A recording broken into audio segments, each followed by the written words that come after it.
Yeah, I mean, it depends. It depends on what department and program you're working for. But right now, it's a lot of Zoom calls and Zoom activities, Zoom-based peer support activities.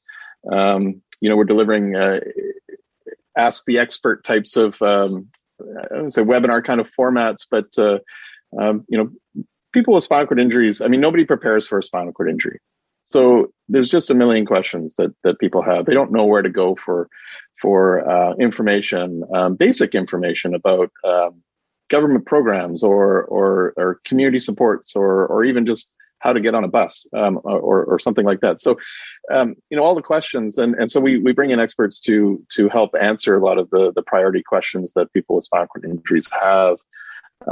So the toll-free info line service that we provide, I mean, we get 300 to 400 calls a month asking about all these types of questions. So they're busy answering the phones, answering emails, getting people to the supports they need.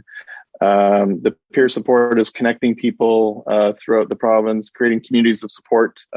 Really, and Teri doesn't necessarily like this term so much, but she's coming around on it. The magic of peer support, which is sort of an unidentified secret ingredient that we have. But the real magic of our peer support program is the people that participate in it. Because we bring people together and they share their wisdom, they share their experiences, they normalize their challenges, they offer solutions to each other, and we're there to help bring those people together and to have those conversations. Isn't that part of the human condition? It totally is, Don, and it's kind of as simple as that and as complicated as that. Yeah. And I just wanted to touch on you asked the question about what are the hardest parts of the job, and I just wanted to. The one thing that my information services team tells me all the time, the hardest part of their job is not being able to help because the solution just isn't there. Trying to find housing for somebody is such an enormous challenge, and we celebrate it every time we have a success. But it's those types of things. There's not enough funding for wheelchair replacement these days. We used to be able to go to any number of community legions and Lions clubs and these things, which used to have lots of programs to fund these types of things. Well, they're on hard times too, and there's just not the same level of funding out there to get to people that really, really need it. And so those are the types of things that make it really hard for me. We're speaking with Chris Mcbride and Teri Thorson, and we're talking about Spinal Cord Injury BC. So how many people do you support? Nobody knows the exact number. It's estimated as somewhere around 10 to 12,000 people with spinal cord injury in BC. There's anywhere between 200 to 400, maybe 500 new injuries every year. That includes the non-traumatic spinal cord injuries as well. And so, and the non-traumatic injuries aren't as well tracked as the traumatic injuries are. So the numbers aren't precise, but on an annual basis, we have 2,500 or so members that routinely participate in our peer support services and other things.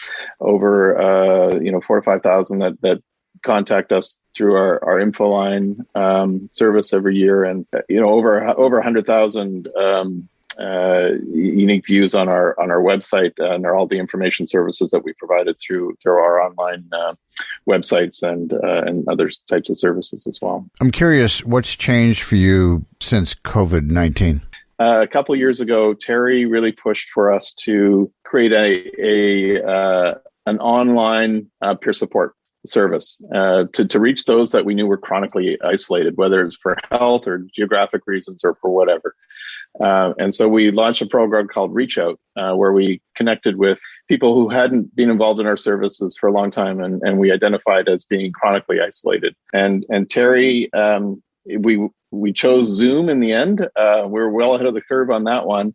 And so Teri had a well-established program that literally overnight on March, whatever it was, that day in March when the pandemic was formally kind of announced and the restrictions were put in place, we switched all of our peer support services in communities throughout the province to Zoom, and we're able to continue to support people through the pandemic. So the one thing that we've heard repeatedly from our members is how thankful they are for helping them keep connected and informed. And I think that's really rewarding, because that's what we're here to do. Teri, you can articulate the reach out service much better than I can. Yeah, no, I think you did a great job, Chris. You guys are a good team. Yeah, no, exactly how Chris said it. I mean, it started actually 5 years ago, crazy enough. Okay, and so we were all set up to go, and it was just a matter of, okay, now we need to make, let's bring together the team and decide who can do what.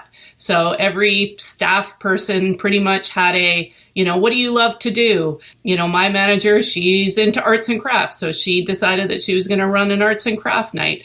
I like exercise. Okay, let's do an exercise day.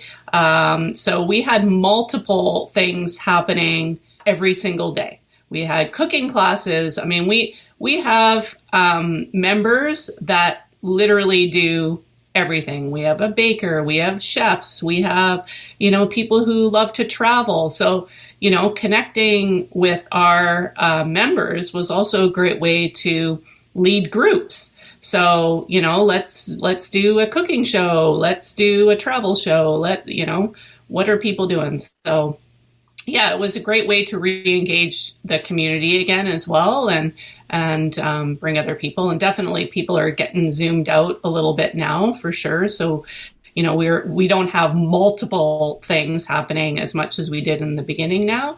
And now they're a bit more, thought about what the community wants. I'm curious about fundraising, because clearly the pandemic has affected fundraising for not-for-profits. And how has it impacted you, and how has it changed you? So it's not all a bad news story for us. And I think we are thankful that we're in a relatively secure position for this current fiscal year, which ends at the end of March here. We're worried about the future more than we're worried about the present, because I think the landscape of fundraising will likely be impacted from the pandemic for a number of years to come, from the amount of government spending to the amount of spending that individuals are willing to yield to organizations like ours. But there was one upside. We participate in the Scotiabank Charity Challenge here in Vancouver every year. It's a great fundraiser for us. We use it as a peer supported kind of event where we get a good number of our members out to wheel the 5-kilometer race, and they help raise funds for us. This year, when it went virtual, we were concerned that we were going to lose some support, but quite the opposite actually happened, because a number of our members from throughout the province were really excited that it was a virtual format now, and that they could actually participate and help support our organizations themselves. And so we actually didn't quite make as much as we'd hoped to make before the pandemic hit, but we became very close to our goal. I think we raised $80,000 through the efforts of our members, primarily throughout the province. And that was really exciting. And our members felt really good about being able to contribute and give back to our organization in that way. But, on the whole, there's a lot of competition for fundraising always. And I think with the pandemic and the challenges that everybody is facing, that competition just increases, and with a competition for an increasingly probably meager pot of funds to dole out. Do you see that changing, or do you see that pressure, that tension changing the way the organization operates in terms of doing other things, or finding more creative ways to do fundraising? I think so. I mean, I think the virtual component really helps, and particularly from engagement, and I think engagement's the key. The biggest challenge for us is sponsorship, really, because what exposure are we giving sponsors these days? Normally, they have good exposure at our events, and sponsors can come out and meet our members, and that level of engagement and opportunity for exposure of their brand is highly challenged during the pandemic, and it's hard to know where it's going to go after the pandemic. But sponsorship and corporate engagement really are the pieces I think that are probably the most challenged right now. Teri, I want to ask a difficult question. You wrote on your website, Just because you're in a wheelchair, your life doesn't have to be track pants and runners. Rediscover your femininity and celebrate your sexuality. Be comfortable and independent. Can you unpack that? Can you talk about that?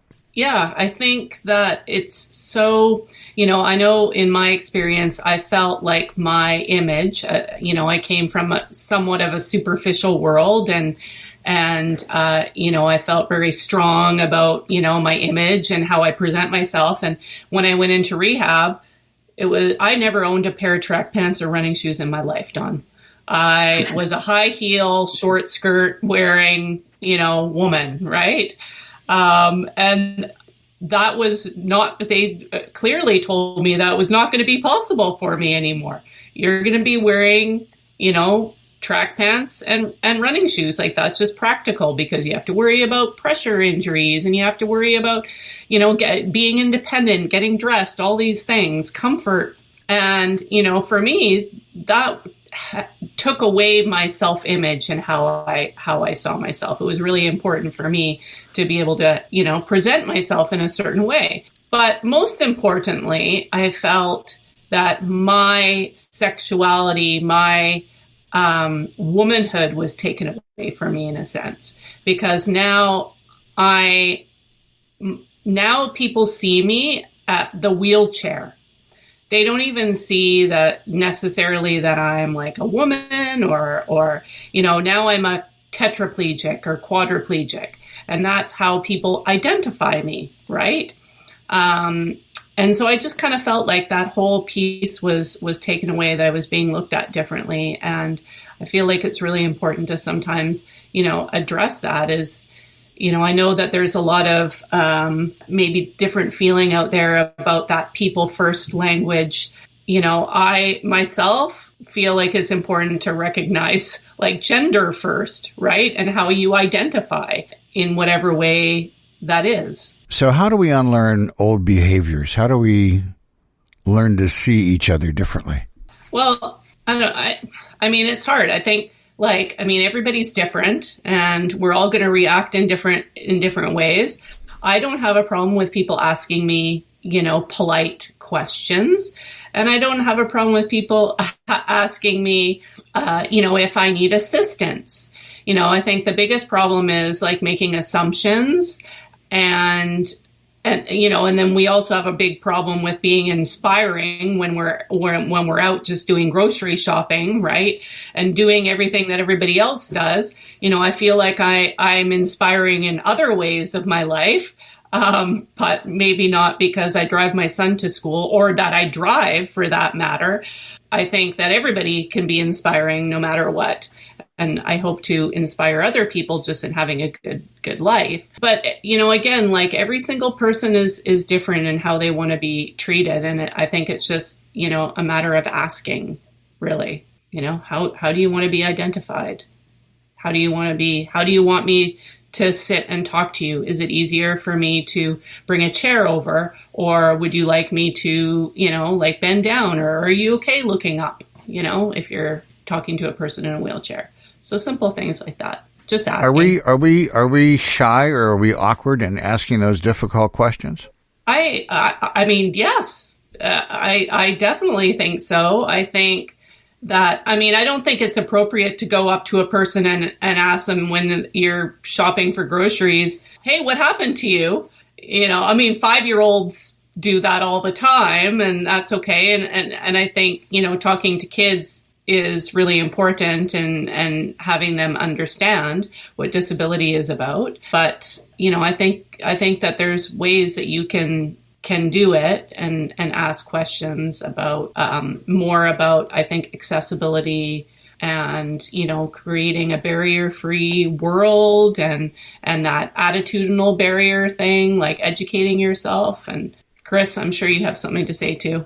Yeah, I think, it's interesting. It's a social change that needs to happen, really. And that obviously takes time, but it requires efforts dedicated to, I think, what's the word I'm looking for? To foster sort of behavior and attitudinal change toward disability in general. And certainly through the work that I've done in working with groups that have been in networks that have been helping to advise the federal and provincial governments on accessibility legislation, we all said that the legislation is really important to improving access